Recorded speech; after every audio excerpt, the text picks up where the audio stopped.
Ladies and gentlemen of the jury, Your Honour, officers of the court, and members of the public. May I start by introducing myself, Peter Young. I lead for the prosecution in this case, and my learned friend Terry Nicklin leads for the defence.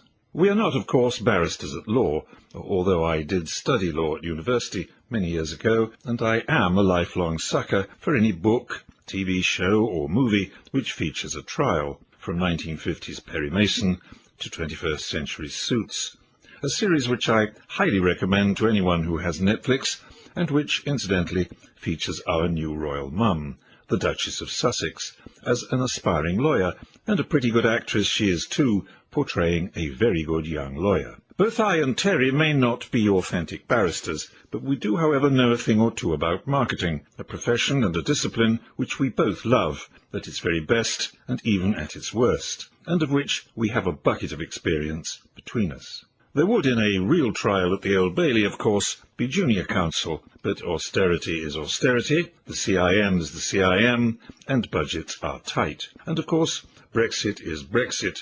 It is, of course, to blame for everything, and the money for juniors has probably been spent on ferry companies without boats, preparing to cope with a no-deal Brexit, which may or may not come in my lifetime. Even my budgeting is better than that. There, we've been able to shoehorn 10 seconds of Brexit into a trial of marketing. On a more serious note, we will today be examining two serious charges brought against marketing, which I will now read to you. Charge number 1, marketing has failed to demonstrate to business how it creates value for customers and shareholders. Charge number 2, marketing has failed to provide practitioners and those aspiring to practice the skills they need to create value for customers and shareholders of a business. In the next 2 hours, we will examine the testimony of 4 witnesses. 2 witnesses for the prosecution and 2 for the defence.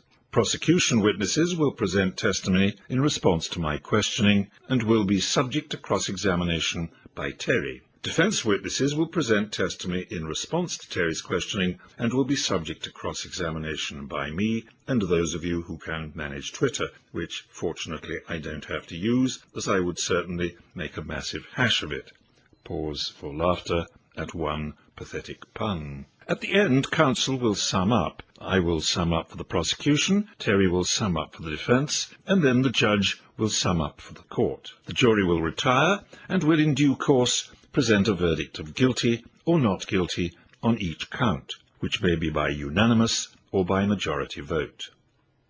We find ourselves in an unusual venue, a court of law in a university. Both may be seen as cradles of a civilized society. For hundreds of years, here and in universities across the planet, knowledge has been generated, nurtured, debated, stored and disseminated, passed on to the benefit of future generations. The Spanish have an old saying that only the human animal trips over the same stone twice. They are probably right, but at least the universities may shine a light on the stone so that we may avoid tripping over it, if we so choose. And here in a court of law, justice is done, and seen to be done. Conflicts are resolved without recourse to the shedding of blood and brains. Fans of Game of Thrones will recall few law courts featured in that saga of dysfunctional civilization. Here in a law court, individuals, rich and, so much more important, poor, are protected from undue invasion of their inalienable right to life, liberty and the pursuit of happiness, to quote from the US Constitution. Here in the relative quiet of a law court,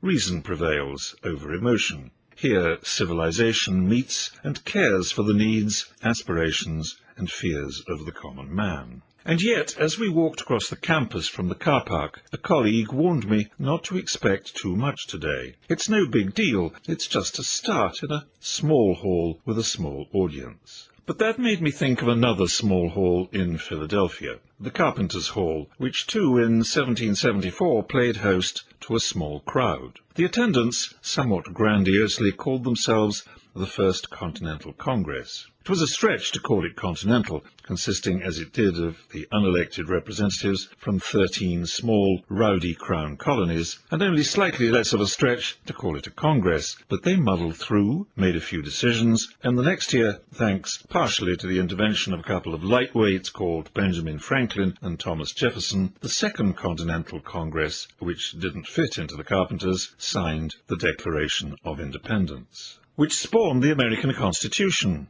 led to the War of Independence, and the rest is literally history. Surely at least one delegate in 1774 said to another, "Don't expect too much of this. It's no big deal. Small hall, small audience." One has to doubt we will take the first steps today to a whole new world order, but perhaps what we do today may be the start of something big for us marketers, the rehabilitation of marketing. Because here in a courtroom, as in the Congress, but unlike in a university, the matter does not end with the debate. In a university, there is a continuous gathering of data, an assessment of data, and an analysis of its significance, and decisions may be reached, but there is no consequent action. Here in a law court, as in the world of management, there is indeed action. Without action, we are nothing.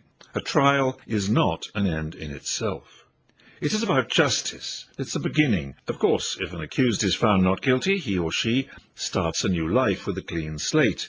He or she is liberated. But for the guilty, a trial is not just about Old Testament punishment, retribution, revenge. Yes, a guilty verdict results in action, a sentence. But the sentence is but a start, the start of rehabilitation, the eventual return of a lapsed citizen to his or her proper role as active participant in, contributor to, and beneficiary of a prosperous and fulfilled community. And that is the fate of marketing today. If innocent, marketing goes on its way.